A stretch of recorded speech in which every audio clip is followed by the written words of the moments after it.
Tak, vítam vás pri rozbaľovaní produktu Xtreamer Sidewinder 3. Je to multimediálny prehrávač, podporuje 3D prehrávanie, DLNA, pripojenie zariadení cez USB, pochopiteľne Full HD kvalitu, HDMI 1.4. Tak, čo nájdeme v krabici? Inštalačná príručka dokonca po česky, čo je celkom pozitívne. S návodom, ako nainštalovať pevný disk, ako ho zapojiť. Veľmi užitočné informácie, myslím, že pomôžu aj laikovi sa zorientovať v problematike.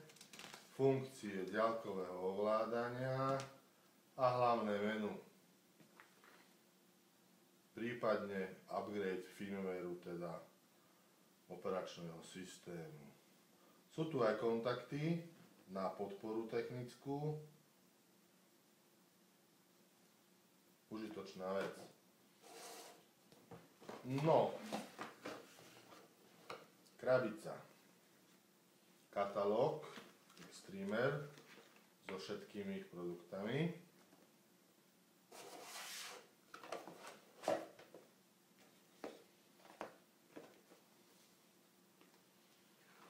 Príručku v origináli, to znamená po anglicky, ale je to vlastne to, čo máme preložené do češtiny v tejto príručke, takže nie je sa čoho obávať.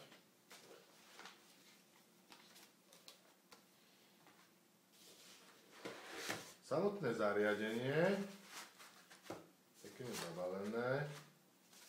Je to naozaj prvýkrát rozbaľované, ako vidíte. Ešte sme to ani my nerozbaľovali. Ešte boli problém lepiaca páska.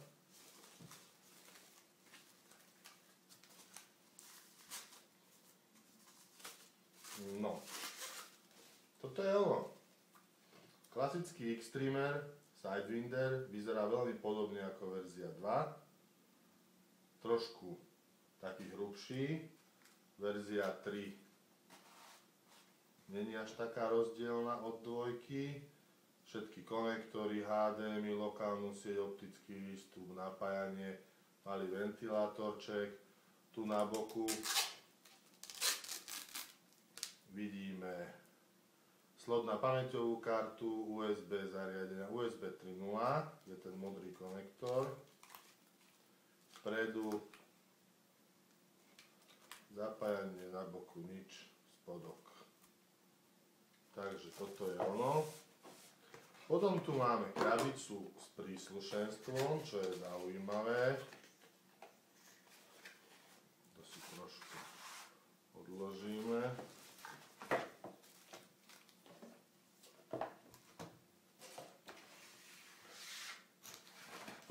Čo nájdeme v krabici? Šrobiky na montáž pevného disku. Do tohto zariadenia idú malé pevné disky, to znamená notebookové pevné disky. Baterky do diaľkového ovládania. Kábel USB 3. Audio-video kábel analogový. Diaľkové ovládanie. Napájací adaptér a to je všetko. Upozorňujeme, súčasťou balenia nie je HDMI kábel. Ako vidíte, nikde ho tu nemáme, treba si dokúpiť, alebo ak máte doma, použiť niektorý z domu. Inštalácia je v tomto prípade tiež jednoduchá. Napájací kábel. Sem pripojíme sieťový kábel